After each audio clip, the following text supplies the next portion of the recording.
자매님들 안녕하십니까? 오늘 또 빈자리가 좀 많이 보입니다. 앞에서 보니까 주일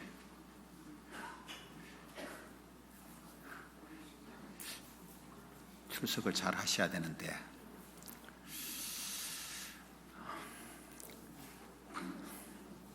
내일부터 전도 집회인 거 다 아시죠?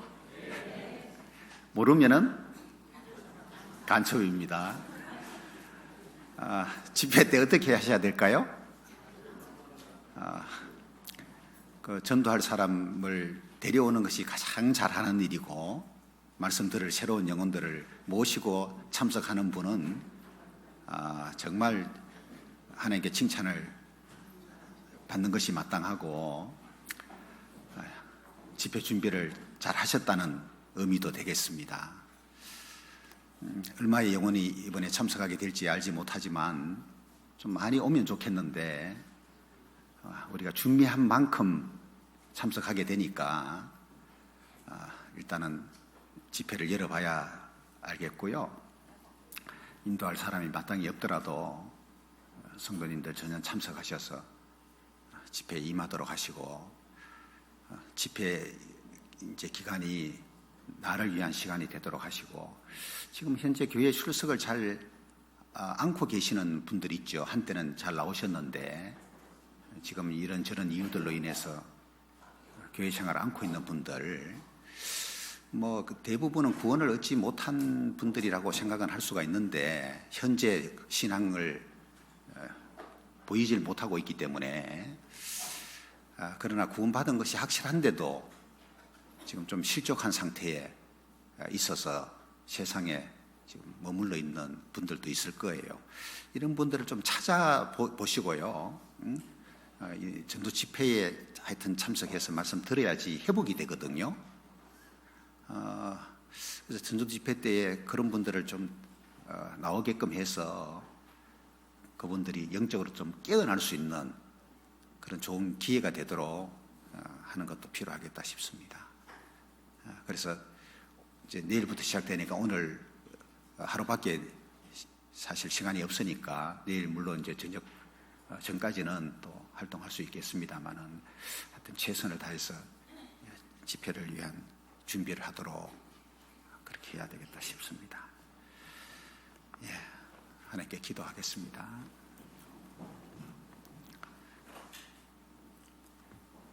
우리를 사랑하시고 영원한 생명을 값없이 주신 아버지 하나님 감사합니다.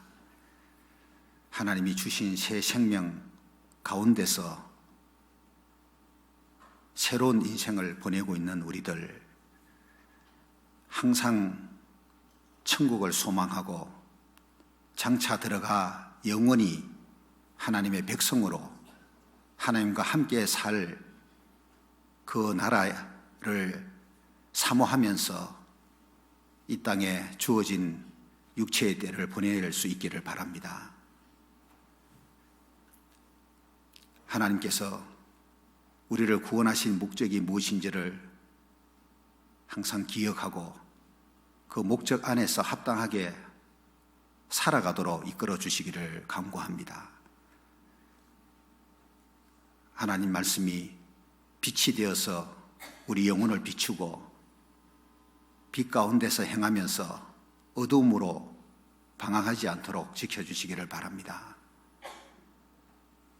주의 뜻과 영광을 위한 귀한 삶을 보내고 하나님 앞에 설 수 있기를 바랍니다. 우리가 소원하는 것 하나님께서 이루어 주시고 그 모든 것이 주의 영광을 위한 것이 되기를 간절히 바라고 원합니다. 특별히 마지막 때에 아직 구원 얻지 못한 가족을 두고 있는 형제 자매들이 가족 전도를 위해서 기도합니다. 언제까지 기다려야 할지 답답함이 있고, 아무리 그들에게 권해도 마음을 열지 않고 하나님께 관심 없이 배척하는 가운데서 또 답답함이 있습니다. 하나님 아버지, 전도의 문을 열어주셔서 우리 형제 자매들이 사랑하는 가족들이 이루어지지 않고 구원 얻도록 도와주시기를 바랍니다. 그리고 내일부터 시작되는 전도 집회에 전 성도들이 총력을 다해서 집회를 치르고 이번에 참석하게 될 새로운 영혼들 착하고 좋은 마음으로 말씀을 배워서 그들이 참 하나님을 깨닫고 영원히 구원을 얻는 소중한 기회가 될 수 있기를 바랍니다. 집회를 위해서 먼저 구원받은 우리 형제 자매들이 무엇을 해야 될지 하나님께서 알게 하시고 한 사람도 복음의 방관자가 되지 않고 참여하는 자가 되어서 하나님의 역사에 조금이라도 쓰임받는 지체가 되게 해주시기를 간구합니다. 하나님 보시기에 아름답고 영광스러운 전도 집회가 될 수 있도록 시작부터 끝까지 친히 주관하여 주시옵소서. 오늘 11월 셋째 주일을 맞이해서 흩어져 생활하던 성도들이 한자리에 모였습니다. 하나님 앞과 말씀 앞에 나와 사오니 우리를 가르쳐 주시고 마땅히 행할 길을 알게 해 주시옵소서. 오늘 또 말씀 배우면서 하나님을 경외하는 마음이 더 생겨나게 하시고 그 경외심이 항상 우리 마음에 자리 잡아서 일상생활 속에서 하나님이 원하시는 합당한 생활을 하고 하나님께 영광이 되는 삶을 살게 해주시기를 바랍니다. 여러 가지 사정으로 함께하지 못한 지체들도 있으니 그들의 형편을 아시는 주님이 합당하게 은혜 베푸시고 위로하시고 또 징계하셔서 하나님 안에서 살게 인도해 주시기를 바랍니다. 특히 병 중에서 고통 가운데 있는 하나님의 자녀를 돌봐주시고 그들의 마음에 위로와 힘을 불어넣어 주시기를 간절히 바랍니다. 오늘 모든 말씀의 시종을 능하신 주님 손에 부탁드리면서 주 예수님의 이름으로 기도합니다. 아멘. 성경 10편 128편입니다. 10편 128편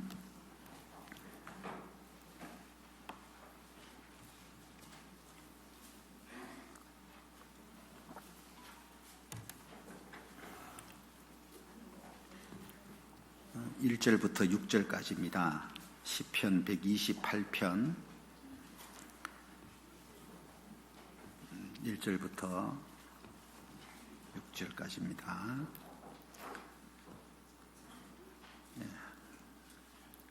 제가 읽겠습니다. 여호와를 경외하며 그 도에 행하는 자마다 복이 있도다.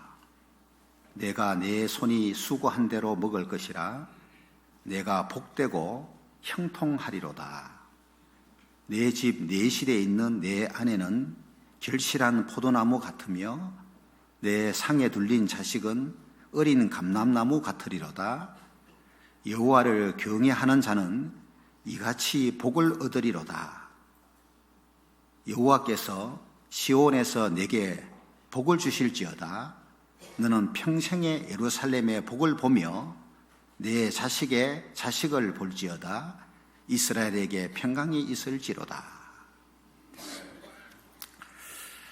그 경외라는 주제로 두 차례 주일에 말씀을 드렸습니다. 기억나시죠? 배운 내용 전부 기억을 못하겠지만은 설교한 저도 다 기억 못하니까 뭐 배운 걸 어떻게 다 기억을 하겠습니까? 그러나 중심 내용은 기억하는 것이 필요하고 마음에 딱 이게 간직하는 것이 필요하겠습니다. 보물을 아무데나 막 두지 않고 정말 은밀하게 소중하게 이렇게 보관하듯이 하나님의 이 말씀을 마음에 간직한다는 의미가 그런 뜻이더라고요. 간직한다는 말이 보물을 잘 보관한다는 의미를 갖고 있는 단어더라고요. 제가 단어 연구를 해봤더니만 그래서 하나님 말씀을 보물처럼 여기고 이거 훔쳐가면 안 되니까, 도둑 맞으면 안 되니까 마음 깊이 이렇게 잘 보관하고 있는 이런 의미예요. 마음에 간직한다는 것이. 그래서 마귀는 빼앗아 가잖아요. 하나님이 주신 말씀을 호시탐탐 빼앗아 가려고 기회를 보고 있는데 우리는 빼앗기지 말아야 되고, 그러려면은 아무 데나 두면은 빼앗기니까 잘 이렇게 마음 깊은 곳에 간직하도록 하는 게 필요하겠습니다. 오늘 경외에 관한 주제로 한 번 더 말씀을 드리려고 합니다. 괜찮겠습니까? 또 안 괜찮으면 어떡하겠어요? 그죠? 설교하는 사람이 주제 저기에 설교하니까 성도님들은 뭘 하더라도 앉아서 들어야 되는데, 제가 한 주제를 그 시리즈로 한 3차례 이렇게 한 적은 별로 없거든요.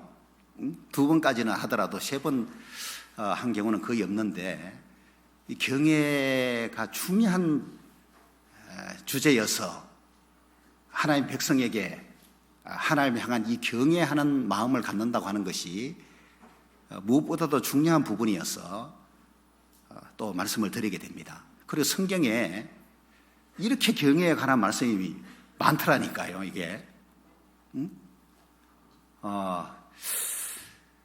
그래서 성경의 핵심 주제인 것이 틀림없고,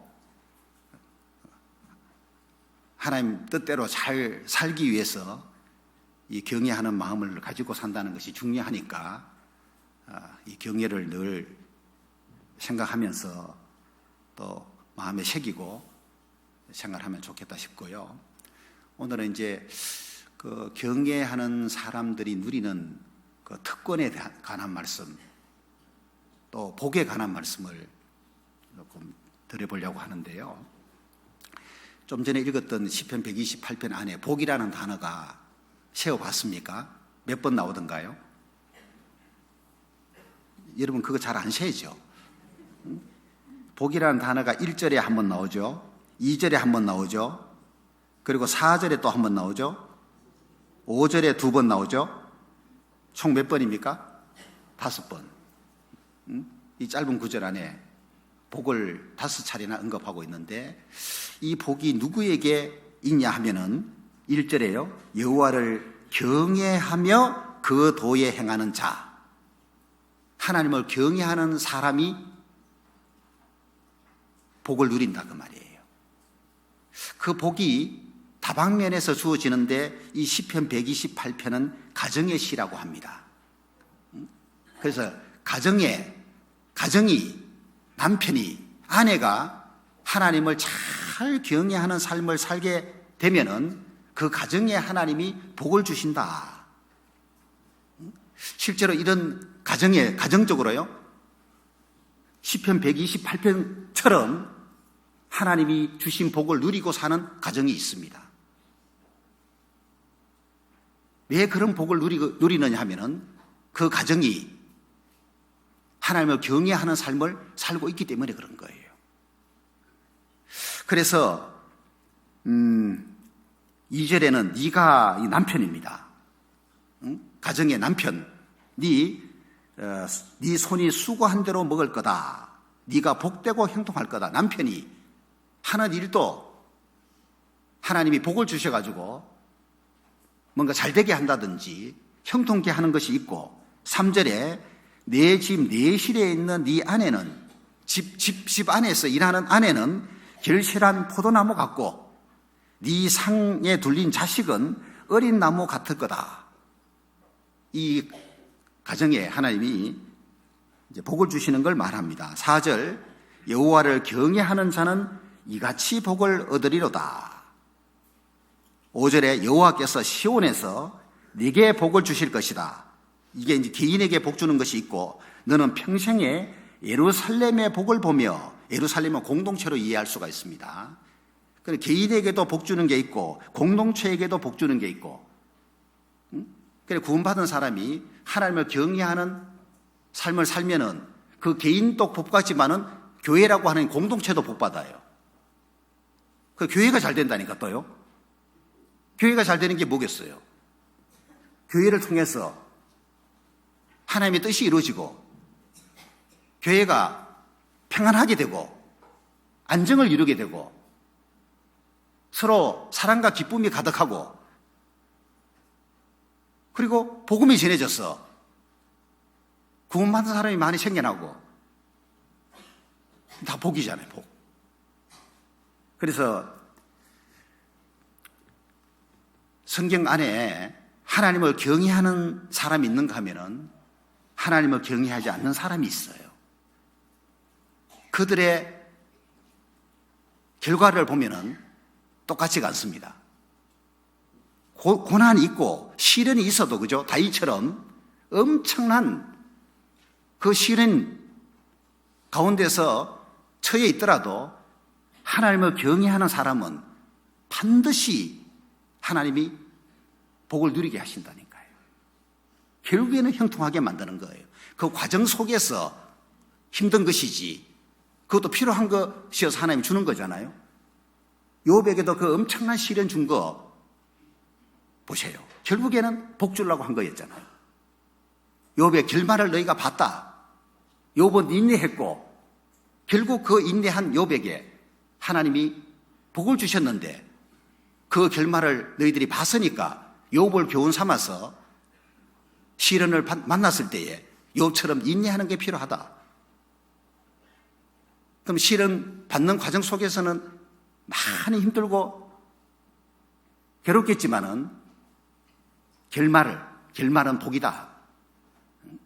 그래서 어떤 상황에서든지 하나님을 경외하는 사람으로 산다는 게 꼭 필요해요. 하나님을 경외하는 사람이 진리의 사람이고 신실한 마음을 가진 사람이고 온전한 사람이고 정직한 사람이고 겸손한 사람이고 경건한 사람이다. 결국에는 하나님을 경외하는 사람이 돼야지 나머지 좋은 인생을 사는 게 가능해지는 게 맞고, 그 오바다라고 하는, 지난번에 한번 배웠습니다마는 선지자 아합이 죽이려고 했던, 그죠? 하나님의 선지자를 50인 숨겨준 오바다를 어떻게 표현했습니까? 열왕기상 18장 3절에 보면은 오바다가 크게 여호와를 경외하는 자라고 표현했잖아요. 하나님을 경외하는데 크게 여호와를 경외하는 자다 라고 했고, 욥도 그와 같이 순전하고 정직하여 하나님을 경외하며 악에서 떠난 자는 세상에 없느니라. 욥 외에는 아무도 없다 라고 하나님이 평가를 했잖아요. 직접적으로 하나님이 평가한 거예요. 욥처럼 하나님을 경외하는 사람 세상에 없다. 정말 욥은 하나님을 경외하는 사람이었습니다. 그래서 하나님이 주시는 복을 누리고 살았던 거예요. 그리고 시련을 잠깐 주신 거는 시련 전에 주신 복보다도 더 큰 복 주려고 시련을 줘가지고 그거 통과하게 만든 거예요. 그 배의 복을 받아버리잖아요. 시련 받기 전하고 비교할 때에.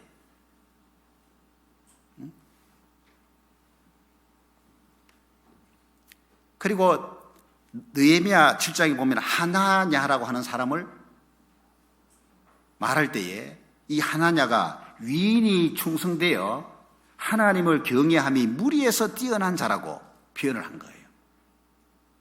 무리에서 모든 사람 중에서 하나님을 경외함이 뛰어난 자다. 하나냐. 하나님을 경외하는 사람 말씀 시간에 어떻게 하고 있을까요? 눈 뜨고 있을까요? 눈 감고 있을까요?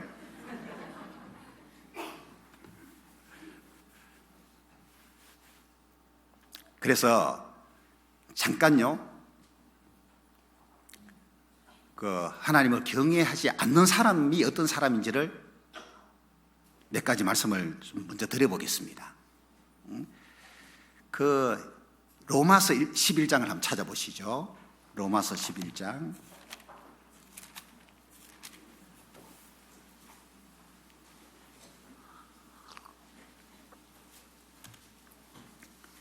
로마서 11장 20절을 보시면은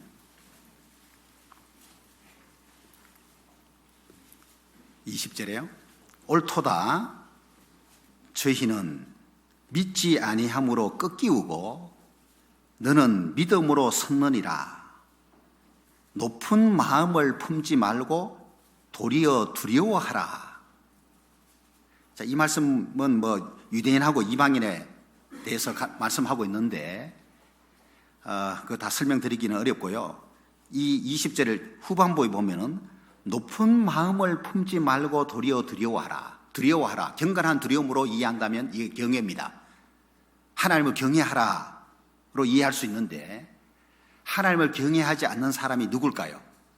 높은 마음을 품는 사람이 하나님을 경외하지 않는 사람이에요. 높은 마음과 하나님을 경외하는 마음은 서로 대립되어 있는 거예요. 양립되어 있는 게 아니고 대립되어 있는 거예요. 그러니까 낮은 마음과 하나님을 경외하는 마음은 양립되어 있고 높은 마음과 하나님을 경외하는 마음은 대립관계다 그 말이에요. 내가 높은 마음을 주로 품는다면 뭘 말해요? 하나님을 경외하지 않는 사람이라는 걸 말하고 있는 거예요.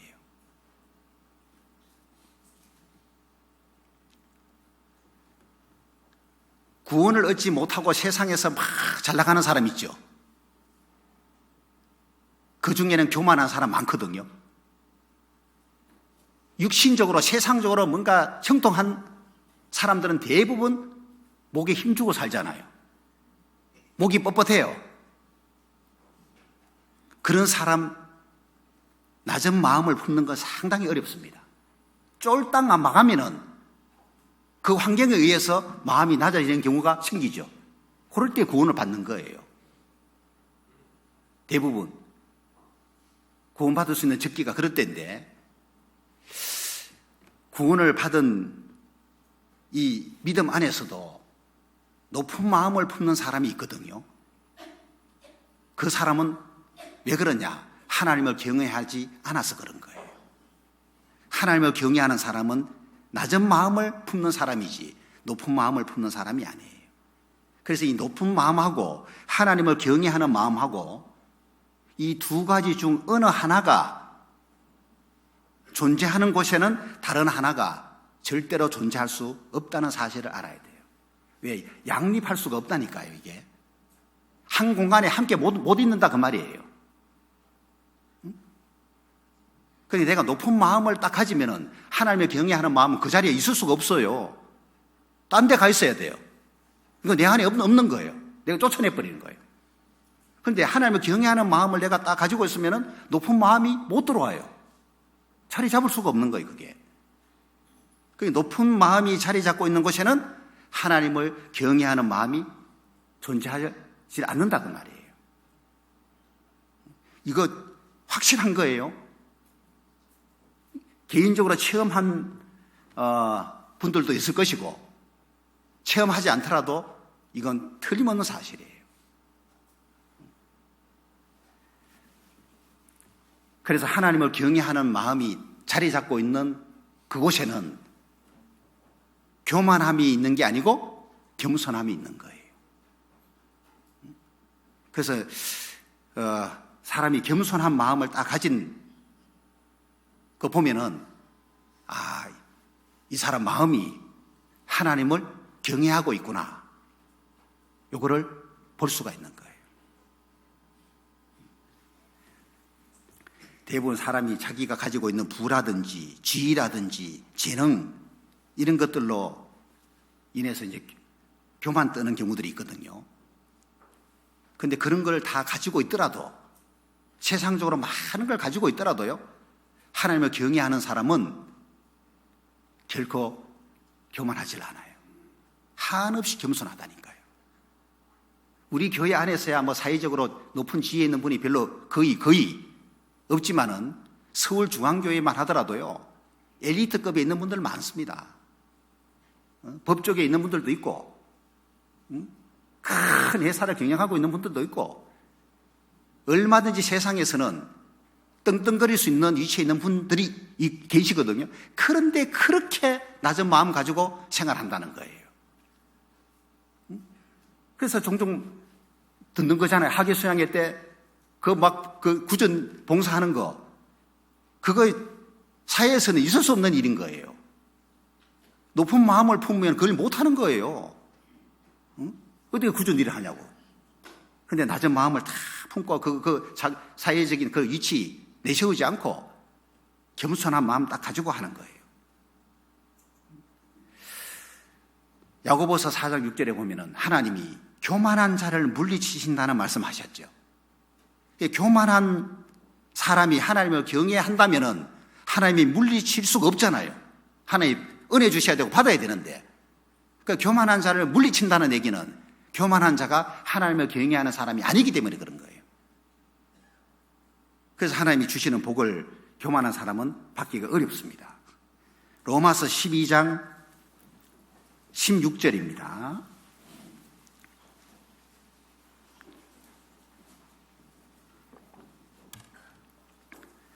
16절에 서로 마음을 같이 하며 높은 데 마음을 두지 말고 도리어 낮은 데 처하며 스스로 지혜 있는 채 말라. 봐요. 마음을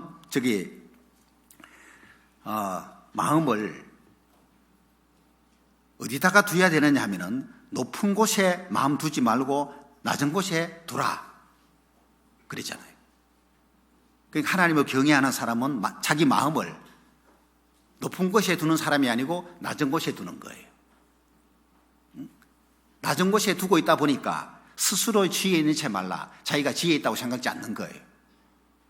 늘 부족하다, 잘 모른다 라고 생각해요. 그래서 배우려고 하는 태도를 가지고 생활하는 겁니다. 배우려고 하는 태도를 갖고 있다 보니까 누군가가 뭘 말해주면은 경청하는 자세가 되는 거예요. 근데 스스로 지혜 있다고 생각하는 사람은 누가 말하면은 안 듣거든요. 야, 내가 니보다 더 잘하는데 뭐 자꾸 이야기하냐고. 시끄러워. 하지 마. 경청 자세가 나오는 거예요. 근데 마음을 낮은 데 둔 사람은 그러지가 않아요. 스스로 지혜 있는 채 하는 사람이 아니다 그 말이에요. 그 사람이 성경 앞에 나오면은 하나님이 깨닫게 해주시기가 훨씬 쉬운 거예요.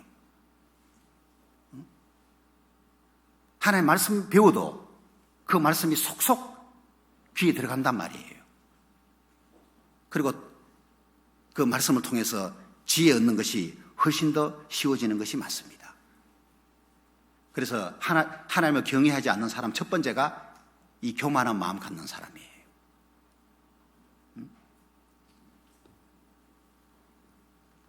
높은 마음을 품는 사람이다 그 말이에요. 그리고 두 번째는 좀 탐욕스러운 사람 있죠. 물질욕이 많은 사람 역시 하나님을 경외하지 않는 사람입니다. 이거는 출애굽기 18장에서 찾습니다. 출애굽기 18장 모세의 장인 이드로가 모세에게 지혜를 준 적이 있었죠. 모세 혼자 모든 그 많은 백성을 재판하니까 얼마나 힘들어요. 모세도 힘들고 백성들 줄 서서 기다려야 되니까 지치고 힘들어. 그래서 그렇게 하지 말고 리더를 세우라고 한 거예요. 그룹의 리더를 세우라. 그 리더가 21절 뒷부분에 보면은 1000부장, 100부장, 50부장, 10부장을 삼을 걸 말한 거예요. 1000명의 부장, 100부장은 100명의 부장, 50부장은 50명, 10부장은 10명의 부장. 그 리더를 세워가지고 쉬운 것은 그들로부터 문제 해결하게 하고 어려운 것은 모세 니한테 가지고 와서 문제 해결하도록 해라. 얼마나 좋은 지혜예요. 그런데 1000부장, 100부장, 50부장, 10부장을 세워야 되잖아요. 그죠? 그 그룹의 리더를 세워야 되는데 아무나 세워서 될 일이 아니잖아요. 그래서 합당한 자를 세워야 되는데 그 합당한 자가 누구냐? 조건을 말하고 있는 것이 21절입니다. 그대는 또 온 백성 가운데서 제덕이 겸전한 자, 곧 하나님을 두려워하며 진실무망하며 불의한 일을 미워하는 자를 빼서 백성 위에 세워 천부장과 백부장과 50부장과 10부장을 삼아 그들로 때를 따라 백성을 재판하게 하라. 무릇 큰 일이면 그대에게 모세야 그대에게 베풀 것이고 무릇 작은 일이면 그들이 스스로 재판할 것이니 그리하면 그들이 그대와 함께 담당할 것인즉 이 일이 그대에게 쉬우리라. 그래서 이 그룹의 리더를 세우는데 어떤 사람을 세워야 되느냐? 첫 번째 조건이 하나님을 두려워하는 사람, 하나님을 경외하는 사람을 세우라 그 말이에요. 그리고 하나님을 경외하는 사람은 어떤 특징이 있냐 하면은 진실무망하다, 진실한 사람이에요. 그리고 불의한 일을 미워하는 자다 그 말이에요. 그러니까 여러분 봐요. 하나님을 경외하는 사람이 어떤 사람이냐? 탐욕을 미워하는 사람이에요. 예? 탐욕스러운 사람은 하나님을 경외하는 사람이 아니다 그 말이에요. 특히 이게 이제 이란 말은 이득이란 뜻인데 이 돈을 말하는 거예요. 불의한 이라고 했으니까 뭔가 부정당한 이득을 미워하는 사람, 부당한 이득 들어왔을 때 그죠? 좋아라 가는 사람, 형제 맞았다고 생각하는 사람, 이 사람은 하나님을 경외하는 사람이 아닌 거예요. 돈이 많이 생기는 게 중요한 게 아니고 그 돈이 내게 발생된 이득이 부정한 이득이라면 그거 미워하는 거예요. 이런 돈 필요 없다 그 말이에요. 이런 돈 안 벌고 싶다 그 말이에요. 그런데 하나님을 경외하지 않는 세상 사람들은 정말 양심이 밝지 않은 이상 이게 어렵거든요. 일단 돈이 좋으니까 수당 방법 안 가리고 돈 버는데 전념하는 사람도 많잖아요. 그러니까 부정직한 소득을 싫어하는 사람, 이게 하나님을 경외하는 사람이에요. 그러니까 많은 소득을 좋아하는 게 아니에요. 정직한 소득을 좋아하는 사람, 하나님을 경외하는 사람이고 부정직한 소득을 싫어하는 거예요. 탐욕을 싫어하는 사람이에요. 하나님을 경외하는 사람은. 그러니까 반대로 하나님을 경외하지 않는 사람은 이런 물질에 약한 면을 갖고 있는 거예요. 그러다 보니까 헌금 생활도 잘하기가 어려운 겁니다. 하나님께 드리는 물질을 막 아까운 마음이 든다는 건 이 자체가 이미 탐욕이 그 마음에 자리 잡고 있는 거예요. 11조 생활은 이거는요, 제가 몇 번 말씀드린 투자가 아니고 이거는 의무다. 하나님 백성으로 의무, 본분이다 그 말. 이거는 뭐 안 하면 하나님 걸 도적질하는 거예요. 그런데 안 한 사람들 꽤 있거든요. 이미 하나님을 경외하는 사람이라면 11조 생활을 안 할 수가 없는 거예요. 이거 크게 하나님을 경외한 사람일수록 온전한 11조를 드립니다. 이 달에는 했다가 그 다음 달에 형편 어렵다고 빼먹고 그 다음 달에 또 하고, 11조는 형편 따라서 하는 게 아니에요. 굶어 죽어도 하는 게 11조예요. 나머지 현금들은 형편에 따라서 하면 돼요. 만원 하다가 형편 좋을 때 만원 하다가 아이고 형편 좀 어려워요. 그러면 5천 해도 되는 거예요. 다른 나머지 현금들은. 11조만큼은 그런 개념이 아니에요. 그런데 하나님을 경외하는 사람은 진짜 그렇게 하거든요. 근데 하나님을 경외하지 않는 사람은 그렇게 하기가 어렵다 그 말이에요.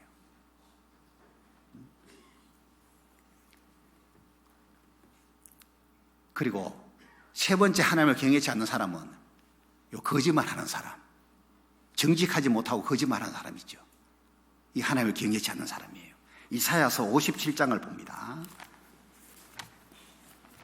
더군다나 이거 상습적으로 거짓말을 하는 사람은 도무지 그 속에 하나님을 경외함이 없는 거예요. 이사야 57장 11절을 보시면은, 내가 누구를 두려워하며 누구로 하여 놀랍기에 거짓을 말하며 나를 생각지 아니하며 이를 마음에 두지 아니하였느냐? 내가 나를 경외치 아니함은 내가 오랫동안 잠잠함을 인함이 아니냐? 너의 의를 내게 보이라. 너의 소위가 내게 무익하니라. 하나님이 말씀하신 건데요. 네가 누구를 두려워하며 누구로 하여 놀랐기에 거짓을 말하며 나를 생각지 아니하며 이를 마음에 두지 아니하였느냐? 이 거짓을 말하는 걸 딱 지적하면서 네가 나를 경외치 아니함은 내가 오랫동안 잠잠함을 인함이 아니냐? 그러니까 하나님이 침묵하고 있으니까 경외함을 딱 잃어버리고, 경외함을 잃어버리니까 뭐가 나와요? 거짓이 나오는 거예요. 하나님을 경외하는 마음 갖고 있을 때는 거짓말을 쉽게 못합니다. 정직한 말을 하게 돼 있고 남 속이는 거 잘 못하는 거예요. 하나님을 경외하는 사람은. 그래서 뭔가 이렇게 부풀려 가지고 물건 팔아야 되는 직업을 크리스찬들이 참 하기가 어려운 거예요. 뭐 뭔가를 물건 팔려면은 좀 뻥 튀겨야 되잖아요. 그죠? 별로 안 좋은 걸 내가 알아. 물건 파는 내가 아는데 안 좋은 거 곧대로 이야기하면 누가 물건 사갔냐고요. 안 좋은 걸 말하지 않는다고 그 사람 속이는 건 아니에요. 그런데 안 좋은데 좋게 말하면 그건 속이는 것이 되는 거예요. 거짓말하는 것이 된다고. 그러니까 이게 하나님을 경외하는 사람이 뭔가를 남의 거짓말 해가지고 이득 보는 거 이게 잘 하기가 어려우니까 구원받기 전에 잘 하던 거 구원받은 이후에는 잘 못해요 그거. 그래서 이직하는 경우들이 생겨나더라고. 어쨌든 하나님을 경외하지 않는 사람이 거짓말을 하는 것이 맞는 거에게. 그리고 습관적으로 이 거짓말을 해대는 사람은요 하나님을 경외하는 것이 진짜 없는 거야 이거. 가끔 있더라니까 이게. 습관적으로 거짓말하는 사람이 있어요. 초대 예루살렘 교회가 그 당시 그저 공동생활을 하면서 어려운 형편에 있는 사람을 도와주기 위해서 자기 집이나 밭 팔아가지고 사도들 앞에 또 돈을 갖고 왔잖아요. 그죠? 그래서 다 나눠서 가졌습니다. 그 당시에. 아나니아와 삽비라가 부부가 말이에요. 판값을 가지고 왔는데 다 가져온 게 아니죠. 근데 밭값 전부인 것처럼 속인 거예요. 일부만 갖고 왔다고 지금 그거 가지고 문제 삼는 게 아니에요. 차라리 밭값 전부 중에 반만 갖고 왔다고 솔직하게 말하면 되는 거예요, 이거는. 그러면 그건 죄가 안 돼요. 근데 다 갖고 온 것처럼 속인 거예요. 실제로는 반만 갖고 왔는데. 반도 아니죠, 이제. 얼마나 숨겨놓고. 숨겨놓고 가지고 왔는데, 나머지를 갖고 왔는데, 마치 다 갖고 온 것처럼 말을 하고 속인 거예요. 그것 때문에 두 사람이 죽은 거잖아요. 아마 아나니아 삽비라 부부가 그 순간에 하나님을 경외하는 마음을 잃어버린 것 같아요. 그래서 그렇게 한 것이 아닌가. 베드로가 지적했습니다. 사단이 네 마음에 가득하여 네가 성령을 속이고 땅값 얼마를 감추었느냐. 성령을 속이고 성령 속인 거로, 그 사도들을 속인 거로 말한 게 아니고 성령을 속인 거라고 표현하고 있는 거예요. 그러니까 뭔가 거짓이 있다든지 속이는 게 이게 있는 경우 보면은 하나님을 경외하는 것이 없을 때 대부분 그렇습니다. 그리고 또 네 번째는 하나님을 경외하지 않는 사람이 또 어떤 경우냐 하면은 나보다 약한 사람이 있잖아요. 나보다 강한 사람 말고 내보다 약한 사람을 괴롭혀요. 말로 괴롭히고 뭐 힘으로 괴롭히고 뭐 괴롭혀. 이거 하나님을 경외하지 않아서 그런 거예요. 신명기 25장을 찾아봅니다. 신명기 25장.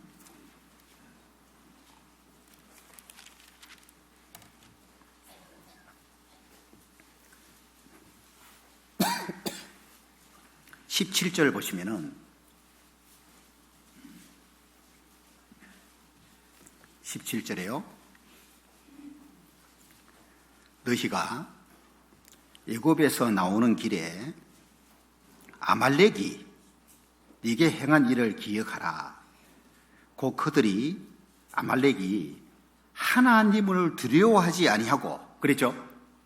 하나님을 두려워했더라면 이렇게 안 했을 텐데 이 아말렉 족속들이 아직도 찾고 계시네. 하나님을 두려워하지 아니하고 그만 잡고 이제 들으세요. 너의 길에서 만나 너의 피곤함을 타서 내 뒤에 떨어진 약한 자들을 찾느니라 그랬어요. 이스라엘 민족이 광야 길을 걸을 때 뒤에 이렇게 떨어진 자들이 있었잖아요. 피곤해서 처진 자들이 있었거든요. 무리해서 떨어진, 완전 떨어져 나간 게 아니고 뒤에 이제 쳐져서 가는 거예요.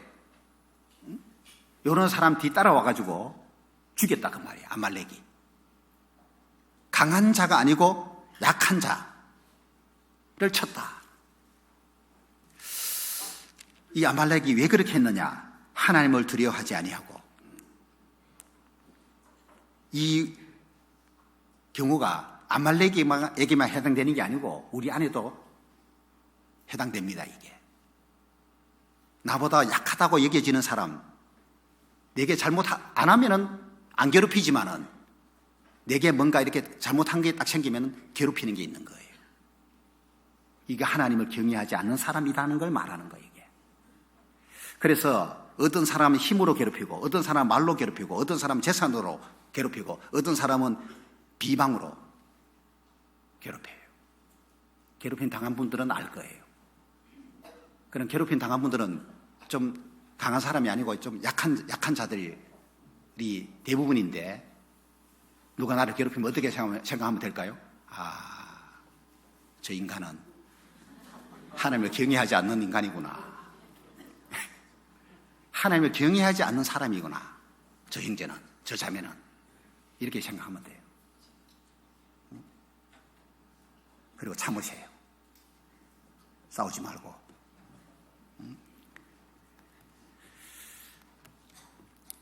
실제로 그렇습니다. 하나님을 경외하는 사람은 아무리 나보다 약한 자일지라도 그 사람을 함부로 대하는 거 이건 못합니다. 진짜 쉽지 않아요. 그거 괴롭히는 거 더 진짜 못합니다. 이거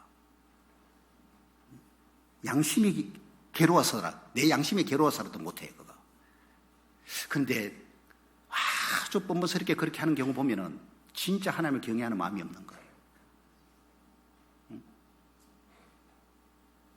그리고 다섯 번째는 하나님을 경외하지 않는 사람 중에는요, 자신의 꿈을 더 중시하는 사람이 있어요. 요거는 전도서 5장에서 한번 찾아봅니다. 전도서 5장.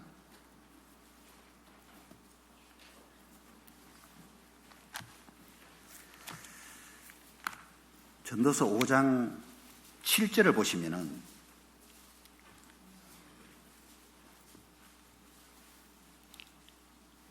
꿈이 많으면 헛된 것이 많고 말이 많아도 그러하니 오직 너는 하나님을 경외할지니라.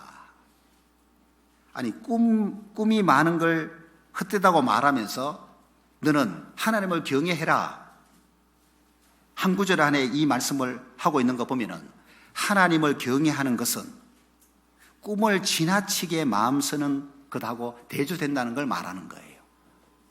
그럼 여기서 말하는 꿈이 하나님의 꿈을 말하는 건 아닐 거 아니에요. 그죠?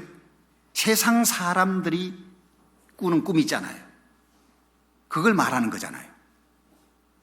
그래서 지나치게 이 자기 꿈 이루는 것에 마음을 쓰는 사람이 있잖아요. 요거 하나님을 경외하는 마음이 없어서 그런 거예요. 구원받은 그리스도인이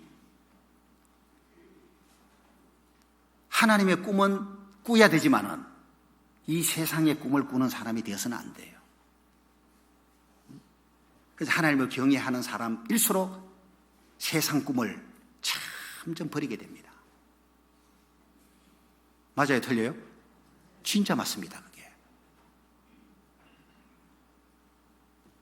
제 경험으로도 그래요. 세상에서 성공하고 싶은 마음이 없어져 버리더라니까요, 그게. 그러니까 하나님께 인정받는 거, 이게 가장 중요한 것이 돼버리고, 천국 가서 상 받는 거, 이게 삶의 목표가 딱 돼버리지. 세상에서 이거 잘 되고 싶은 마음이 싹 사라져 버리더라니까요, 이게. 근데 구원을 받았다 그러고, 천국 갈 수 있다 그러고, 여전히, 그죠? 교회 생활을 가운데 있는데, 하여튼 이 세상의 야망, 자기 야망, 세상에서 막 이게 성공하는 거, 지나치게 이게 마음 쓰는 사람이 있거든요. 세상 사는 동안에 자기 일을 게을리 하는 것은 죄입니다. 부지런하게 최선을 다해서 하는 건 맞아요. 그 성경의 가르침이에요. 그걸 말하는 게 아니잖아요, 지금. 여기 꿈이라고 말하는 거는. 세상 사람들이 가지고 있는 꿈, 그런 거는 하나님을 경외하는 사람은 가지면 안 되는 거예요, 그거. 우리가 돈을 벌어야 되는 것도 선한 목적이 있는 것이잖아요, 그죠? 하나님을 위한 것이고, 신앙을 위한 하나의 목적 때문이지, 꿈을 이루기 위한 건 아니에요. 그 유다서를 하나 볼까요? 요한계시록 앞에 유다서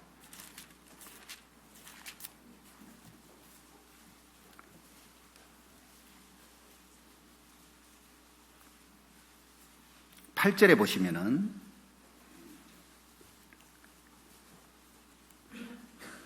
이게 이제 거짓 선생들에 관한 말인데요. 이단 교리를 갖고 있는 이 완전 가짜입니다, 가짜. 이들에 관한 말을 하면서 8절에요. 그러한데 꿈꾸는 이 사람들도 그와 같이 육체를 더럽히며 권위를 업신여기며 영광을 해방하는도다 그랬죠. 이들을 꿈꾸는 사람이라고 표현하고 있는 거예요.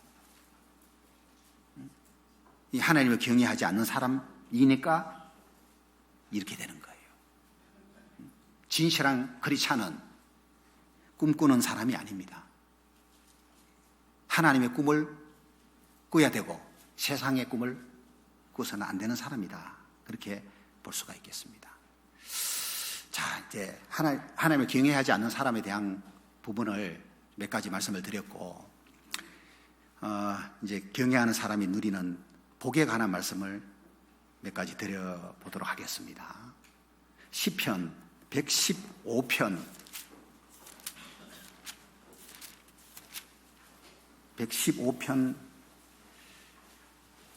11절입니다. 시편 115편 11절인데요.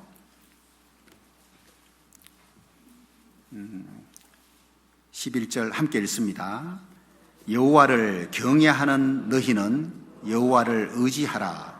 그는 너희 도움이시요 너희 방패시로다. 하나님을 의지하는 것은 구원받은 하나님의 백성이면 누구든지 다 해야 되는 거죠. 특별히 그잖아요. 하나님을 의지하는 것은 구원받은 사람이랑 다 그렇게 해야 되는 게 맞는데, 이 특별히 11절에 여호와를 경외하는 너희는 여호와를 의지하라 이 말씀 가지고 존 버녀는 이렇게 설명을 했더라고요. 버녀이 쓴 책을 보니까 여호와를 경외하는 사람은 여호와를 의지해도 좋다는 자격을 얻게 된다, 이렇게 설명을 했더라고요. 자, 그 설명이 맞을 수 있겠다 생각이 드는데, 그러니까 봐요. 하나님을 의지해도 좋다는 자격을 얻는 사람이 하나님을 의지할 때에 진짜 하나님이 뭐가 돼요? 도움이 되고 방패가 되어 주시는 거예요. 구원받은 누구나 하나님을 의지한다 해가지고 하나님이 그 사람에게 도움이 되거나 방패가 되어주느냐? 그렇지 않거든요, 실제로 보면은. 그러면 뭐 신앙생활 다 잘해야 돼요. 예? 그러니까 야, 이 존 번연의 설명이 진짜 맞을 수 있겠구나. 누구라도 그냥 하나님을 의지하면은 다 하나님의 도움이 되고 방패가 되어준다기보다는 하나님을 의지해도 좋다는 이 자격을 얻은 사람이 하나님을 의지할 때에 진짜 하나님이 도움이 되시고 방패가 되어주시는 것이 있다 그 말이에요. 그래서 문제 가운데서도 신앙이 지켜지는 것이 실제로 있다 그거예요. 하나님을 의지해도 좋다는 인가 받는 거예요. 이거는 하나님을 경외하는 사람에게 하나님께서 주신 인가다. 이렇게 이제 설명을 하는 거예요. 그러니까 특별히 하나님을 의지해도 좋다라고 하나님이 인가해주는 사람이 누구냐 하면은 하나님을 경외하는 사람이다 그 말이에요. 만약에 여러분 하나님을 경외하지 않는 사람인데 하나님을 의지해요. 그러면 하나님이 도움과 방패가 되어주시느냐? 실제로 그렇지 않습니다. 지금 하나님은 문제 삼고 있거든요. 그 사람에게. 왜 하나님을 경외하지 않는 사람이 아까 봤잖아요. 어떤 사람인지. 합당치 않은 사람이거든요. 하나님 보실 때 지금 옳지 않은 사람이다 그 말이에요. 그런 사람이 하나님을 의지한다고 하나님 무조건 도와주고 막 방패가 돼주고 문제 해결해 주느냐? 안 그렇다 그 말이에요. 오히려 더 징계 내리면 징계 내리지 형통케 하질 않아요 오히려. 그래서 하나님을 경외하는 사람이 하나님을 의지하는 것이 될 때에 말이에요. 그게 하나님이 의지해도 좋다고 인가 내린 사람이기 때문에 실제적인 도움과 문제 해결을 받는 것이 있다는 걸 생각하게 돼요. 그래서 하나님을 경외하는 사람은 마음껏 하나님을 의지해도 된다는 공식적인 자격증을 가지고 있는 셈이다. 이렇게 표현을 했더라고요. 멋진 표현이죠.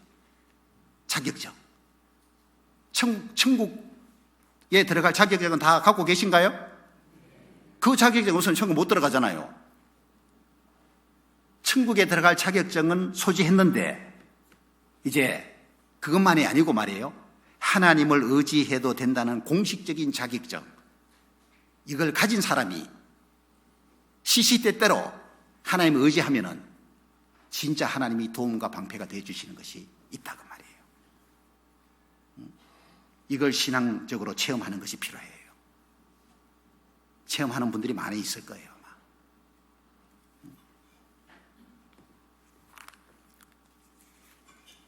뭔 뜻인지 이해되시죠? 이 자격증. 그리고 시편 25편을 보시면은 시편 25편 제가 여러 차례 말씀을 드렸습니다. 이 말씀은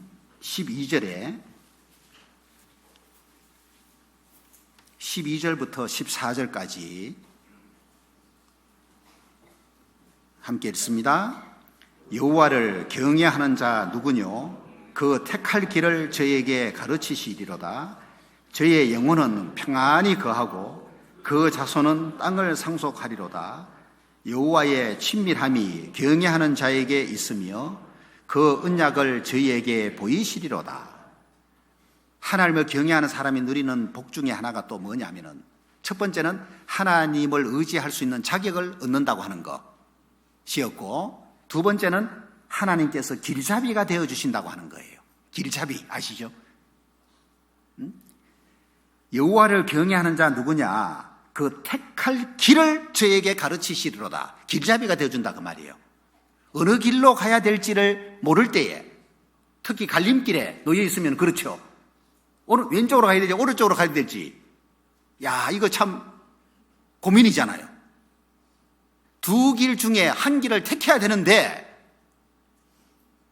한 길은 만약에 사망의 길이고 한 길은 생명의 길이다 라고 할 때에 그게 뚜렷하게 보이면 뭐 택하는 게 얼마나 쉬워요? 안 보일 때가 있다니까요.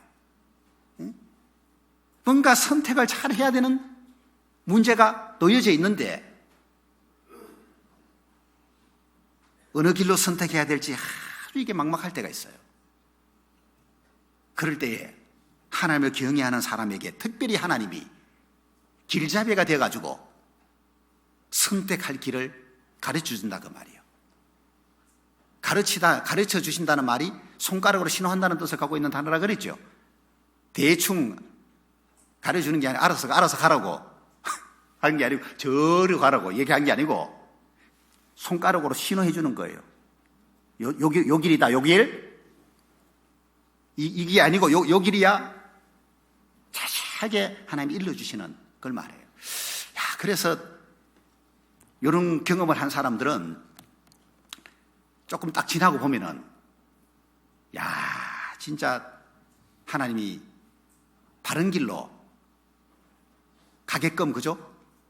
길을 잘 안내해 주셔가지고 내가 지금 신앙생활을 잘하고 있다는 걸 느낄 거예요. 이사야서 30장 보시면은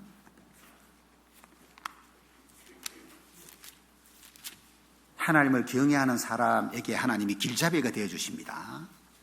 30장 20절 보시면은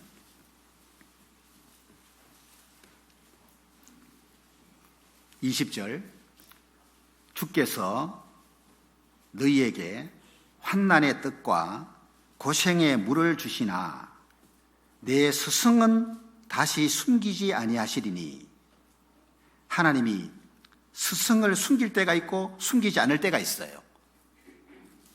자, 네 스승은 다시 숨기지 아니하시리니 내 눈이 내 스승을 볼 것이며 너희가 우편으로 치우치든지 좌편으로 치우치든지 내 뒤에서 말소리가 내 귀에 들려 이르기를 이것이 정론이 너희는 이리로 행하라 할 것이다. 누가요? 스승이 이렇게 말해주는 소리를 듣게 될 거다 그 말이에요.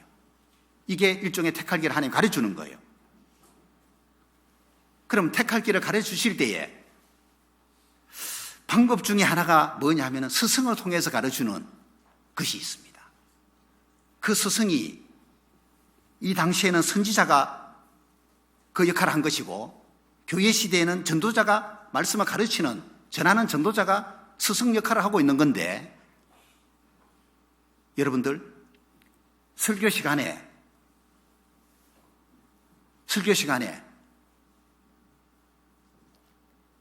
전도자가 하나님 말씀 가르치는 그 속에 하나님의 말소리가 담겨져 있고 그걸 잘 듣는 가운데에 이것이 정론이 너희는 이리로 행하라. 하나님이 길잡이가 되어주시는 거 아마 경험할 거예요. 말씀 듣는 가운데에 뭔가 바른 길을 깨닫게 되고 선택하는 경우들이 많아요. 말씀 안 들었다면 격결로 갔을 텐데 말씀 들으면서 마음이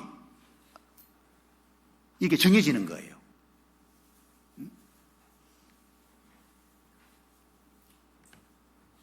욕심 부렸다가는 격결로 갈 가능성이 높은데 말씀 듣는 가운데에 욕심 부리면 안 되겠구나, 이런 마음 갖게 되는, 이 생각 갖게 되는 것도 정로로 가게끔 길을 안내해 주는 거예요. 그래서 스승의 이 말소리가 들리는 사람은 하나님을 경외하는 사람이에요. 자리 이동을 왜 자꾸 하시지? 뒤에 계신 분이 말씀 시간에 자꾸 나가고 그러네요. 하나님을 경외하는 마음이 지금 필요한데, 예? 지금 막 여러 명 나가네요. 지금 뒤에 앉아 있다가, 지금 구역별로 앉아 있는데 가능하면 구역별로 앉으세요. 그래서 뒤에만 계속 앉지 말고 앞자리가 배정되면 앞에도 앉아 보시고, 예? 그렇게 해서 더 말씀 듣는 태도를 좋게 만들어가는 게 필요해요. 스승의 말소리가 들려야 돼요.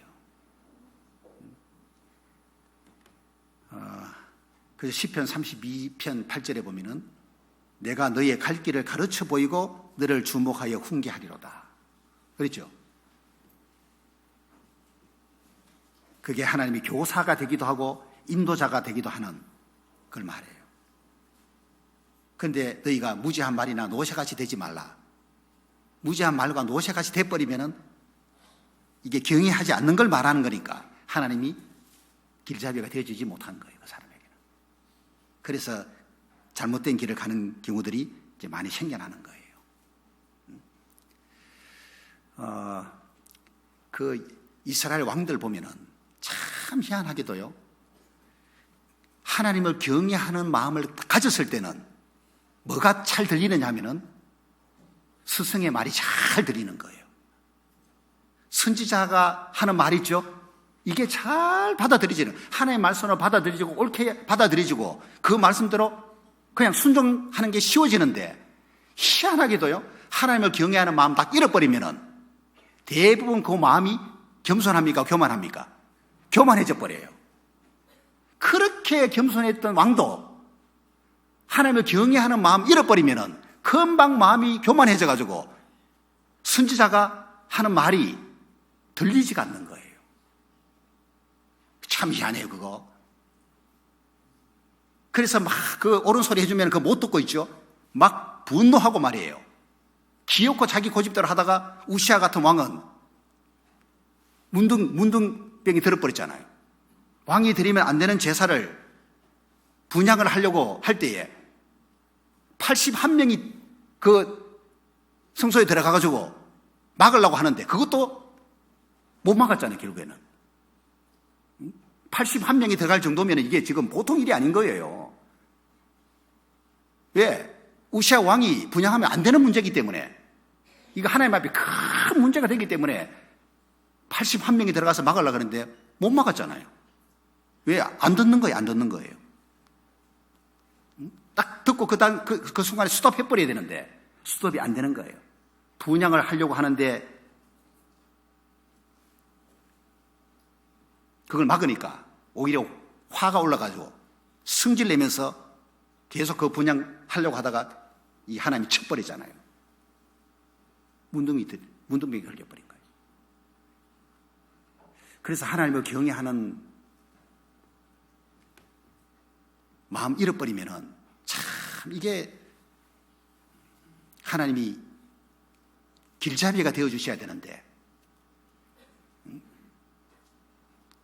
그것이 안 되는 거예요.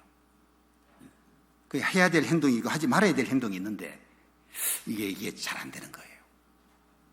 그리고 스승의 말이 하나님의 말씀으로 잘 들리지 않는 그런 것이 있습니다. 한번 예를 들어서 역대하 24장 찾아보시면요. 역대하 24장. 이 요아스라고 하는 왕이 제사장 여호야다가 사는 날 동안에는 하나님께 정직히 행했는데 여호야다가 죽었습니다. 17절 보시면은 제사장 여호야다가 이제 죽은 후에 24장 17절입니다. 이제 유다 방백들이 요아스 왕에게 와서 왕에게 절을 하며 왕이 그의 말을 듣고 이 사악한 자의 조언을 들어버린 거예요, 요아스가. 그래서 18절에 그 열조의 하나님 여호와의 전을 버리고, 하나님의 전을 버리고 아세라 목상과 우상을 섬긴 거로 이 죄로 인하여 진노가 유다와 예루살렘에게 임하니라. 그 다음 9절 보세요. 19절. 그러나 여호와께서 선지자를 저에게 보내사 다시 자기에게로 돌아오게 하려 하며 선지자들이 저에게 경계하나 뭐예요? 듣지 아니하니라. 참 희한하죠. 하나님을 경외할 때는 잘 들었는데 그 경외하는 마음 딱 잃어버리니까 선지자가 하는 말을 듣지 않는 거예요. 그래서 보세요. 하나님을 경외하는 사람이 누리는 복에 관한 걸 지금 말씀드리고 있는데, 하나님께서 친히 길잡이가 되어주신다고 하는, 길을 안내해 주신다고 하는, 지도해 주신다고 하는 이게 복이다 그 말이에요. 그 망하는 길로 내가 가지 않도록 하나님이, 그죠? 이끌어 주시는, 이게 복이다 그 말이에요. 자칫했다면 나도 우시아처럼 문둥병 걸릴 수 있고, 이 요하스처럼 큰 문제 생길 뻔했는데 하나님이 참 하여튼 내가 갈 길을 잘 지도해 주셔서 큰 문제 없이 내가 신앙생활을 하고 있는, 이거는 이제 경험을 우리가 하는 겁니다. 그리고 또 하나는 하나님을 경외하는 자가 누리는 복 중에 또 하나가 그 시편 33편을 봅니다. 33편.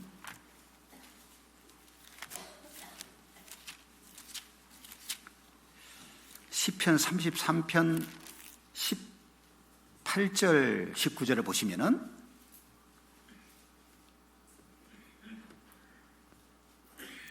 (18절) (19절입니다) 시편 33편 18절 함께 읽습니다. 여호와는 그 경외하는 자 곧 그 인자심을 바라는 자를 살피사 저희 영혼을 사망에서 건지시며 저희를 기근시에 살게 하시는도다. 그렇죠? 하나님을 경외하는 자를 하나님이 살핀다. 왜 살필까요? 이 살핀다는 말이 눈이라는 뜻을 갖고 있는 단어인데 하나님이 눈을 가리키는 거예요, 이게. 목자가 양떼를 이렇게 돌볼 때 말이에요. 목자의 눈이 양들을 항상 이렇게 향해 있는 거 맞죠? 위험 요소가 없으면 그럴 필요가 없잖아요. 그런데 봐요. 다윗이 아비의 양을 칠 때도 곰과 사자 만나잖아요. 그죠? 곰, 사자, 이 양을 잡아먹는 맹수들이 늘 이렇게 노리고 있단 말이에요. 그러니까 이 양떼에서 눈을 뗄 수가 없는 겁니다. 그 목자가 양떼를 항상 이렇게 살피는 거예요. 그 살피는 목적이 뭐냐면은 보호하려고 하는 거잖아요. 보호하려고. 그와 같이 하나님의 눈이 누구를 이렇게 잘 살피느냐 하면은, 구원받은 하나님의 백성을 다 살피는 건 맞지만은 특별히 여기에 하나님을 경외하는 자를 하나님이 살피고 있는 거예요. 왜? 그 하나님을 경외하는 사람은 특별히 하나님이 보호해 줘야 되기 때문에. 그러니까 그게 복이다 그 말이에요. 그 경외하지 않는 사람이 누리지 못하는 복을 하나님을 경외하는 사람이 누려야 되는 게 맞죠. 그러니까 하나님을 경외하는 사람은 특별히 하나님이 그 사람에게 눈을 향해서 살피고 있는 거예요. 지켜주려고 그런 거라니까 이게. 그래서 목자가 다 양을 살피고 있는데 뭔가 늑대가 저기서 온다 그러면은 내버려 두는 목자는 참 목자가 아니죠. 물매를 이용해서 멀리 있으니까 물매를 이용해서 물리치는 거예요. 이게 모든 악으로부터 특별히 보호해 주시는 복을 가리키는 거예요. 다시 보죠. 19절에 저희 영혼을 사망에서 건지시며 저희를 기근시에 살게 하시는도다. 사망에서 건지신다. 기근시에 살게 하신다. 특별한 어떤 보호가 있을 걸 말하는 거예요. 하나님을 경외하는 사람은 진짜 하나님께로부터 보호를 받아요. 육신적으로는 좀 어려움이 있더라도 영적으로는 하나님이 보호해 줘가지고 안전하게 딱 지켜줍니다. 그 신앙만큼은 지켜주는 게 있다니까 이게. 그래서 실족하지 않게끔 하나님이 붙잡아 주는 게 분명히 있어요. 경외하는 사람에게 주시는 복이라고 생각하시면 돼요. 그리고 또 하나는 모든 상황에서 특별한 유익을 주시는 이 복이 있는데 34편 옆에 있죠. 9절을 보시면은 너희 성도들아 여호와를 경외하라. 저를 경외하는 자에게는 부족함이 없도다. 젊은 사자는 궁핍하여 줄일지라도 여호와를 찾는 자는 모든 좋은 곳에 부족함이 없으리로다. 특별히 누가 부족함이 없냐? 하나님을 경외하는 그 사람. 이게 부족함이 없을 거다고 말씀하셨는데, 이 부족함이 없다. 모든 좋은 것을 하나님이 주시기 때문에 부족함이 없다. 이 좋은 것을 이렇게 생각해 봐요. 상황이 어떠하든 간에 유익한 거 있잖아요. 누가 볼 때요? 내가 볼 때는 별로 유익하게 안 보여도 하나님 관점에서 유익한 거 있잖아요. 그럼 그건 다 좋은 거예요. 예? 그러니까 이 관점을 달리하는 것이 필요한데, 사람 생각으로는 좋은 거 그러면은 따로 있죠. 막 어려움이 없어야 일단 좋은 거예요. 문제가 없어야 다 좋은 거예요. 시련 같은 거 없어야 좋은 거. 모든 게 그냥 편안하고 형통하고 건강하고, 예? 경제적인 어려움도 없고 가정적으로 뭐 속썩이는 일도 없고 만사 형통해야지만 그게 좋은 거라고 생각하는데, 하나님 관점에서 그럴 것 같아요? 아니에요.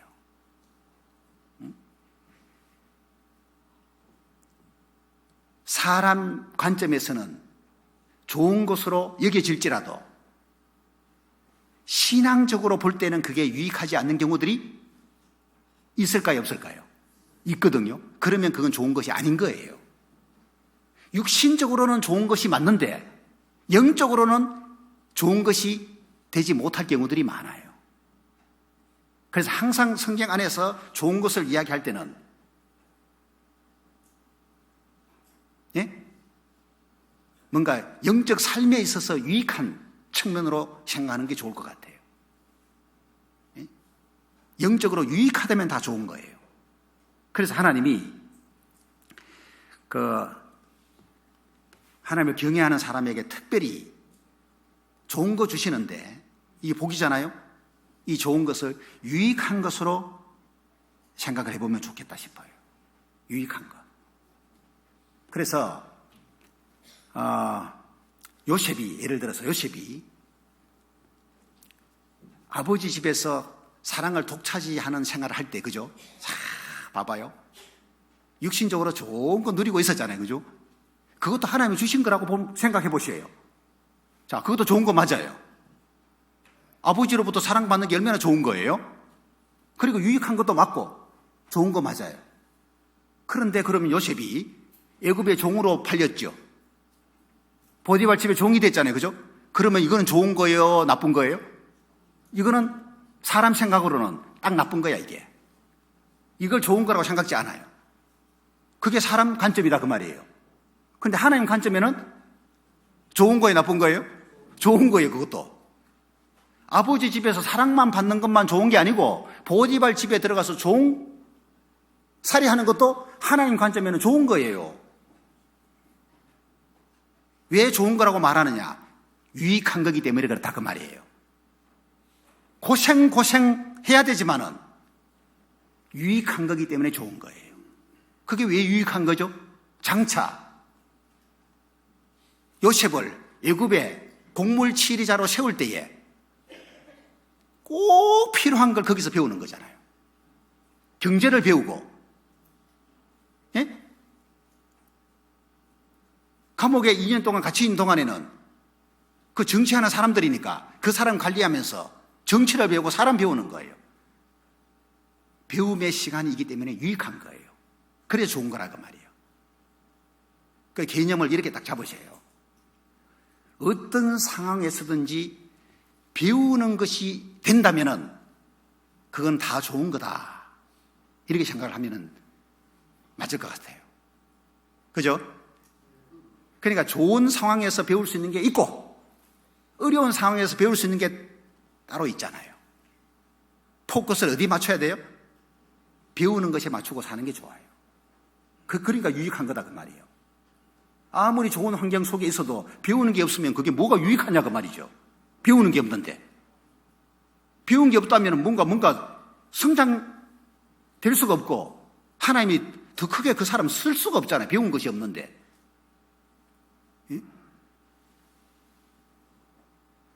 그 배움의 시간은 유익한 거기 때문에 다 좋은 거다. 이렇게 보시면 될 것 같아요.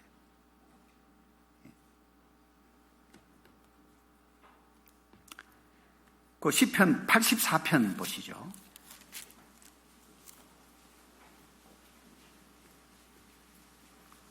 시편 84편 11절에 여호와 하나님은 해요 방패시라. 여호와께서 은혜와 영화를 주시며 정직히 행하는 자에게 좋은 것을 아끼지 아니하실 것임이니이다. 좋은 것을 하나님이 아끼지 않고 주시는 분이에요. 특별히 누구에게? 정직히 행하는 자. 하나님을 경외하는 사람이 정직한 사람이에요. 하나님을 경외하는 마음 잃어버리면 사람이 정직하기가 어려워요. 전부 경외하고 연관이 있는 겁니다. 하나님을 경외하는 그 사람에게 하나님은 좋은 걸 아끼지 않고 주시는 것이 틀림없는 거예요. 그런데 어떤 경우는 좋은 거를 그렇게 바라는데 하나님 백성임에도 불구하고 안 주셔요. 어떤 경우에는. 이유가 뭘까요? 하나님을 경외하지 않으니까 안 주시는 거예요. 좋은 거 아무에게나 줄 것 같으면 무슨 복입니까, 그게? 특별한 복이라고 할 수 없죠. 예레미야 14장 보십시오. 예레미야 14장.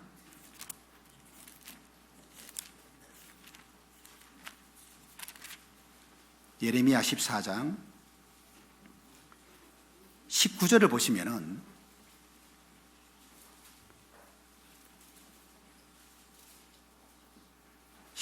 주께서 유다를 온전히 버리시나이까?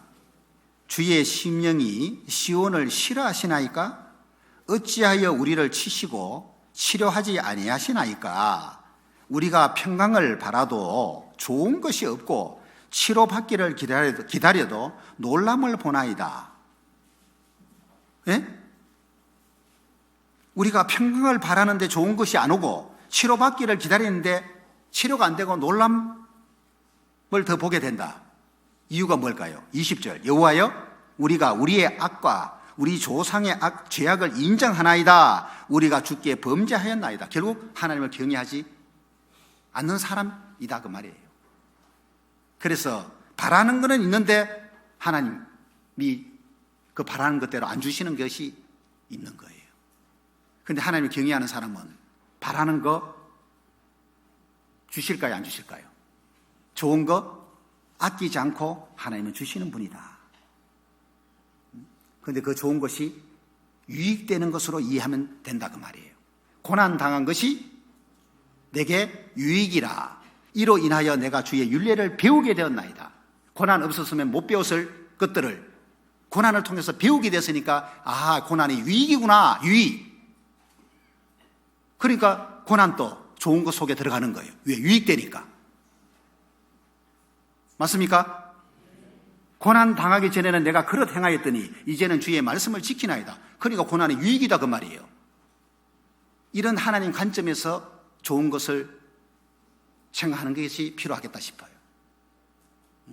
그러니까 육신적인 어떤 그런 개념이나 세상적인 개념이 아니고 하나님 관점에서 좀 더 영적인 측면에서 생각할 때에 좋은 것이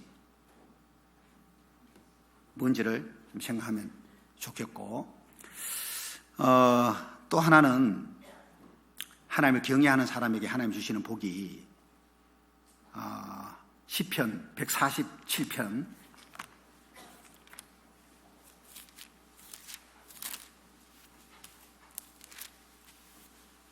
이거는 내가 받아서 좋은 복이 아니고요, 줄 수 있어서 좋은 복이에요. 11절 보시면은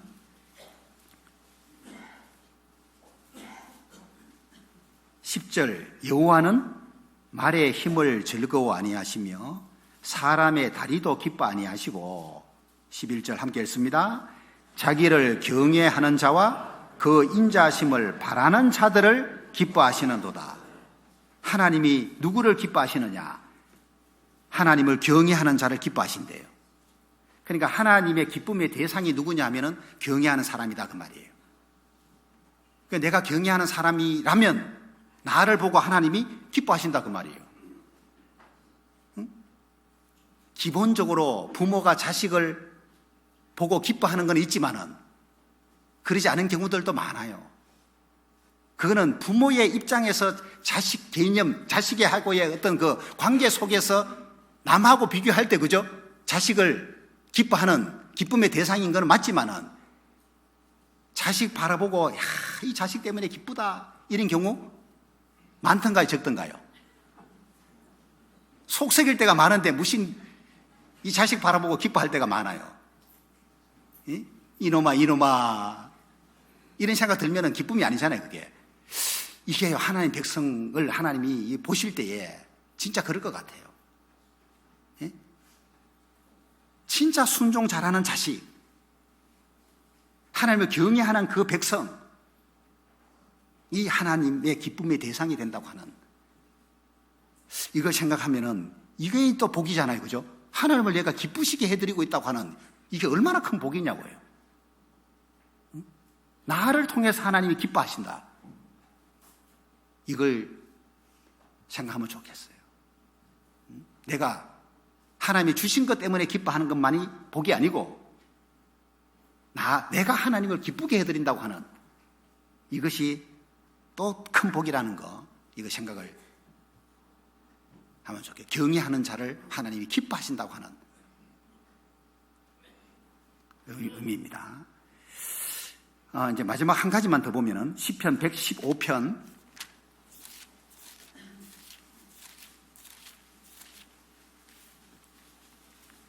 13절인데요.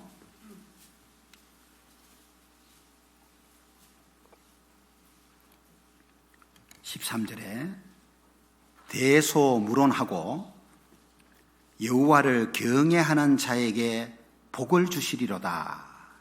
자, 이게 이제 누가 됐든 간에 여호와를 경외하는 자라면 하나님이 복 주신다. 이런 의미인데 요거를 이제 대소무론하고로 표현한 거예요. 대는 큰 자를 가리키고 소는 작은 자를 가리켜요. 그러니까 뭔가 큰 자든 작은 자든 이게 중요한 게 아니고 하나님을 경외하는 자에게 하나님은 복 준다. 높은 사람이든 낮은 사람이든 막론하고 말이에요.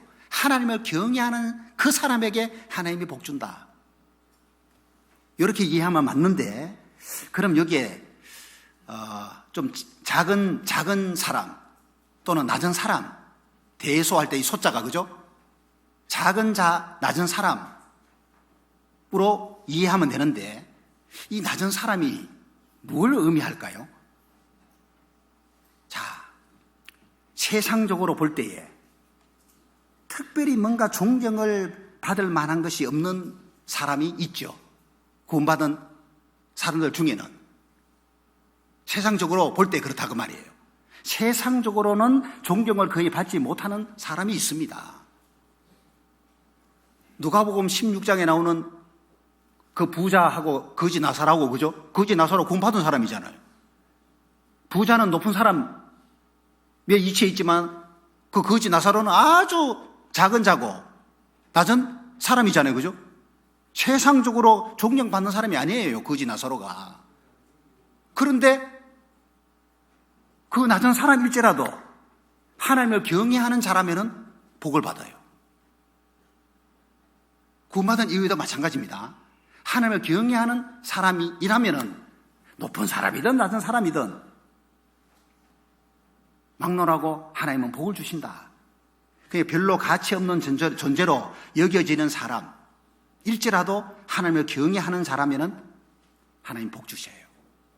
그것이 세상 눈에도 보잘것없이 보이고 자기가 자기를 봐도 보잘것없고 성도들 눈에도 뭐 별로 보잘것없게 보인다 할지라도 그 사람이 하나님을 경외한다면 하나님은 그 사람에게 그런 거 안 보고 복 준다 그 말이에요. 얼마나 다행이에요. 다행 맞죠? 그리고 낮은 사람이 또 주로 이렇게 사람들의 주목을 받지 못하고 간과하기 쉬운 사람, 연령으로 볼 때는 나이가 어린 사람, 어린아이들. 예수님의 제자들도 그랬잖아요. 어린아이들. 이거 뭐 저리 가. 시끄러워. 낮은 사람이나 할 수 있는데, 그런데 이 어린아이들이 오히려 어른들보다요 더 복받을 수 있다는 거 아십니까? 이거 한번 찾아봅시다. 마태복음 21장. 마태복음 21장. 예수님이 예루살렘으로 나귀를 타고 입성하실 때에,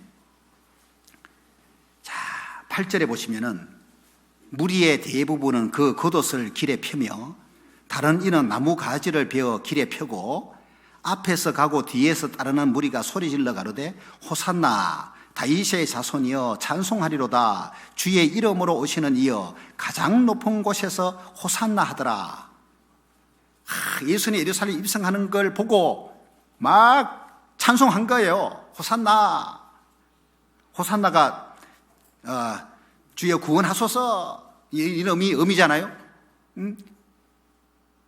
그런데 15절에 보시면은 대제사장들과 서기관들이 예수의 하시는 이상한 일, 놀라운 일을 가리킵니다. 기이한 일과 또 성전에서 소리질러 호산나 다윗의 자손이여 하는 누구예요? 아이들을 보고 분하여, 그러니까 호산나 다윗의 자손이여라고 찬송하는 한 사람이 대부분 누구였냐 하면은 아이들이 많았던 거예요. 근데 아이들이 그 찬송을 딱 부르니까 요 대제사장과 서기관들이 눈에 거슬린 겁니다. 그 아이들이 소리 지르는 걸 딱 보고 분노한 거예요. 그래서 16절에 예수께서 말하되 저희의 하는 말을 듣는요 예수께서 가라사대 그렇다 어린 아기와 젖먹이들의 입에서 나오는 찬미를 온전케 하셨나이다 함을 너희가 읽어본 일이 없느냐? 시편 8편 2절을 딱 인용해가지고 눌러버린 거예요.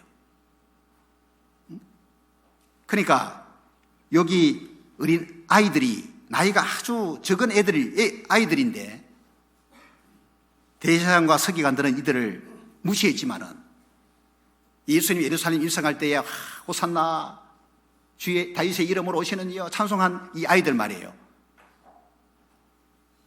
하나님을 경외하는 마음 가지고 한 거를 시니까 이들 복 받아요, 안 받아요? 복 받아요. 마태복음 18장 그 앞에요. 18장 1절부터 보시면은 그때 제자들이 예수께 나와 가로되 천국에서 누가 크니까? 천국에서 누가 큽니까? 예수께서 한 어린아이를 불러 저희 가운데 세우시고 가라사대 진실로 너희에게 이르노니 너희가 돌이켜 어린아이들과 같이 되지 아니하면은 결단코 천국에 들어가지 못하리라. 그러므로 누구든지 이 어린아이와 같이 자기를 낮추는 그 이가 천국에서 큰 자니라. 어린아이를 데리고 와서 천국에서 큰 자가 누군지 아느냐? 이 어린아이와 같이 자기를 낮추는 자다.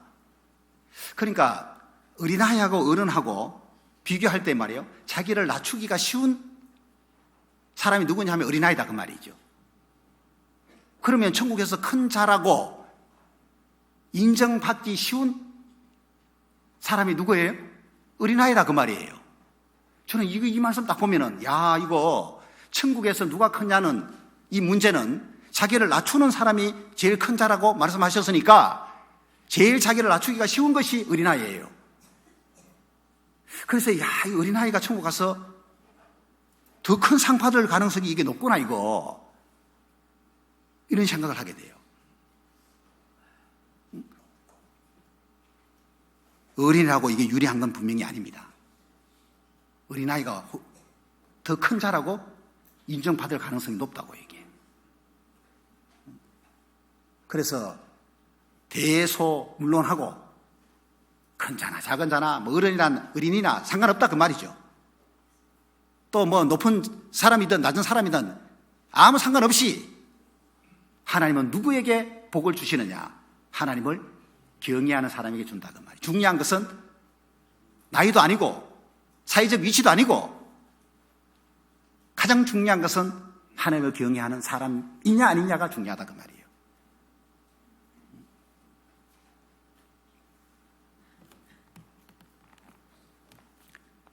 그래서 세 차례 경외라는 주제로 좀 말씀을 드렸는데요. 이거를 계속적으로 설교하지는 않지만은 마음에 항상 간직하면서 하나님을 경외하는 삶을 잘 살도록 그렇게 했으면 좋겠습니다. 그렇게 하시게요? 누가 그렇게 표현하더라고요. 이게 사투리입니까? 그렇게 하시게요? 그래. 그렇게 하시겠습니까? 이게 표준인데 그렇게 하시게요? 그렇게 하십시다. 이제 그런 뜻인 것 같아요. 자, 기도하십시다. 기도하십시다. 우리 아버지 하나님, 크신 은혜를 생각할 때마다 감사드립니다. 미천한 우리를 구원하셔서 하나님 영광에 이르도록 높여주신 것 감사합니다. 보잘것없는 우리들이지만은 이 땅에 사는 동안 거룩하신 하나님을 경외하는 사람으로 살게 하시고 우리가 하나님께 드리는 합당한 예배를 받으시고 하나님께서 기뻐하시기를 원합니다. 성경 안에서 하나님을 경외하는 것이 얼마나 중요한지를 말씀하셨으니 그 말씀 마음에 깊이 간직하면서 우리의 일상 가운데서 하나님을 경외하는 마음 가지고 합당하게 행하게 해주시기를 간구합니다. 그리고 내일부터 시작되는 전도 집회 친히 이끌어 주시고 우리들이 한 마음이 되어서 성공적으로 집회를 치룰 수 있도록 도와주시기를 간절히 바라고 원합니다. 새롭게 교회 안에서 봉사할 임원을 세우고 또 구역을 편성하는 모든 일 가운데 주님이 함께 하시고 주님 뜻 가운데서 일꾼들이 세워지고 구역이 편성되도록 도와주시옵소서. 이후에 우리의 모든 시간을 주님께 부탁드리면서 예수님의 이름으로 기도합니다. 아멘. 찬송을 부르는데요. 찬송가 400장 부를 건데요. 내일부터 전도 집회를 생각하면서 찬송을 힘차게 부르도록 하겠습니다. 400장입니다.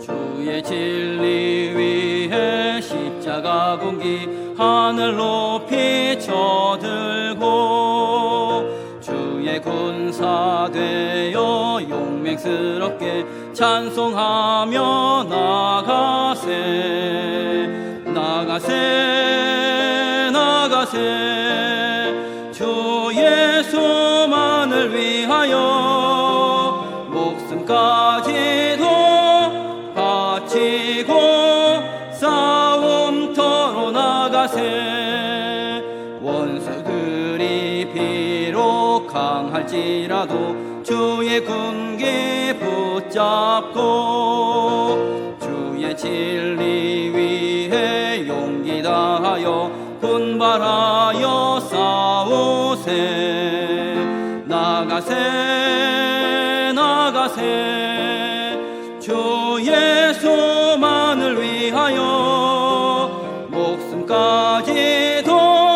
바치고 싸움터로 나가세 산과 들과 바다 가는 곳마다 주의 군기 날리며 반갑고도 기쁜 승리의 소식 온 세상에 전하세.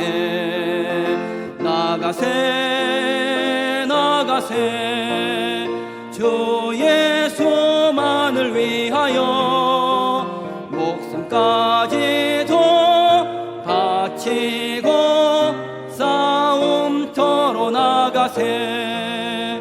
원수들은 이미 예수의 손에 하나 없이 패하고 주의 군기만이 영광스럽게 온누리에 빛나네.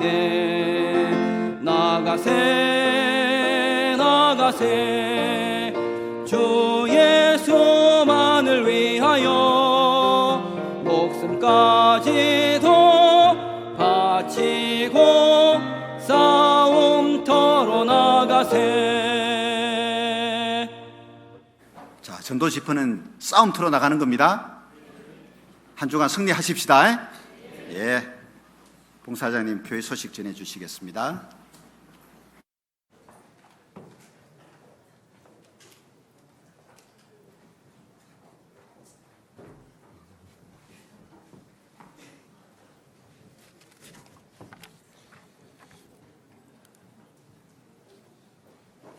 네, 교회 앞에 광고 드리겠습니다.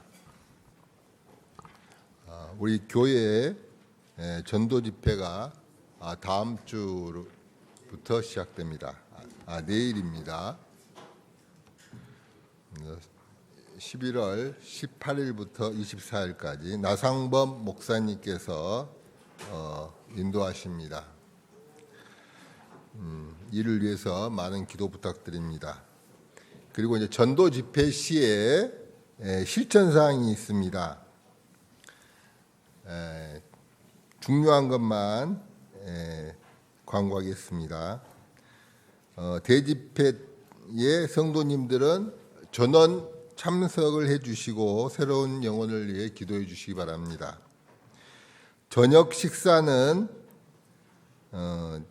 지금 서식제는 5시 40분으로 되어 있습니다만은 6시부터입니다.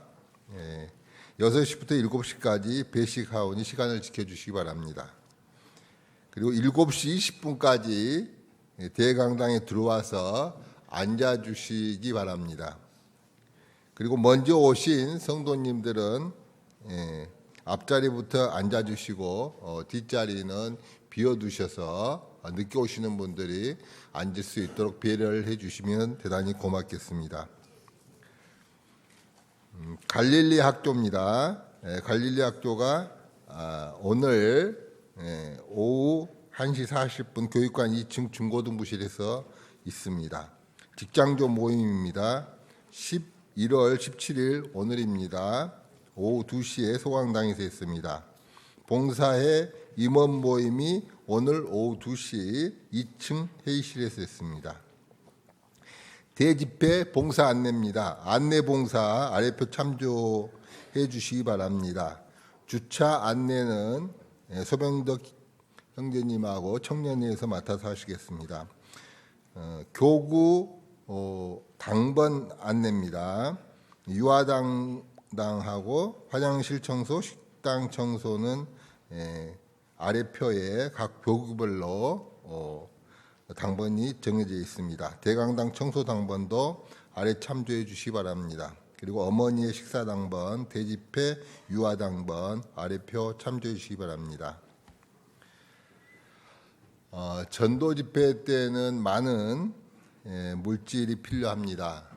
이 선한 목적에 성도님들의 많은 참여를 부탁드립니다. 천동혁 자매님 아들 결혼식에 교회 성도님들께서 무심장면으로 도와주시며 감사로 오늘 점심 때 떡과 과일을 선물해 주셨습니다. 맛있게 드시기 바랍니다. 대단히 감사합니다.